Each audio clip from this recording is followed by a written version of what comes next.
இன்னைக்கு சண்டேங்கிறனால ஒரு 6:30 மணி போல எந்திரிச்சுட்டு, ஒரு 10 நிமிஷம் மெடிடேஷன் பண்ணிட்டு, சண்டே லாங் ரன் போலான்னு இருக்கேன். அதுக்கான வார்ம் அப்ஸ் எல்லாம் பண்ணிட்டு, ஷூ மாட்டிட்டு கெளம்பிட்டேன்.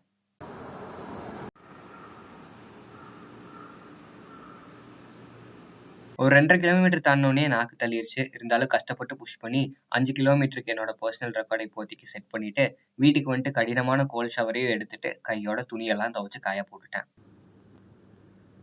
YouTubeல ஜனநாயகன் ட்ரெய்லர் பார்த்துட்டே நூடுல்ஸ் சாப்பிட்டேன். ஜப்பான்லயும் ஜனநாயகன் ரிலீஸ் ஆகுது. ஆனா டிக்கெட் வந்து 5000 என்னாமாம். போவேனா இல்லையான்னு சொல்லிட்டு தெர்ல. அப்புறம் அப்படியே கையோட வீடியோ எடிட்டிங் முடிச்சுட்டு வீடியோவ போஸ்ட் பண்ணி முடிச்சுட்டேன்.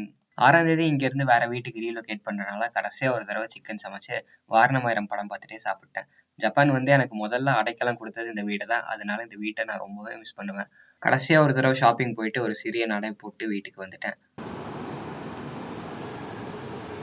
ஒரு 6:30 மணி போல கொஞ்சம் கொஞ்சம் பேக்கிங் முடிச்சுட்டு, நைட்டுக்கு டின்னரையும் சீக்கிரமாவே சாப்பிட்டேன். ஃப்ரெண்ட்ஸ் வீட்டுக்கு போயிட்டு கொஞ்ச நேரம் டைம் ஸ்பெண்ட் பண்ணிட்டு ரூமுக்கு வந்துட்டு, வீட்லலாம் கூப்பிட்டு பேசிட்டு, ஜர்னலிங் எல்லாம் முடிச்சுட்டு, ஒரு 10:30 மணி அளவுல படுத்துட்டேன். நாளைக்கு பார்க்கலாம்.